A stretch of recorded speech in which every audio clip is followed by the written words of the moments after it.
মেঘের সঙ্গী উড়ে চলে দিক দিগন্তের পানে নিঃসীম শূন্যে শ্রাবণ বর্ষণ সঙ্গীতে রিমিঝিম রিমিঝিম রিমিঝিম মনোমোর মেঘের সঙ্গী উড়ে চলে দিক দিগন্তের পানে নিঃসীম শূন্যে শ্রাবণ বর্ষণ সঙ্গীতে রিমিঝিম রিমিঝিম রিমিঝিম।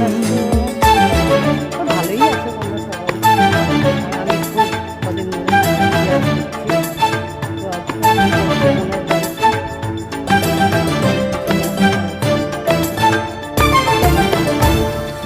মনোমোর হংস। এই তো বাইরে তো আর বেরোই না, যখনই বেরোই তখনই এখানে একটুখানি ভিডিও করে নিই একটু। চলো টাটা বাই।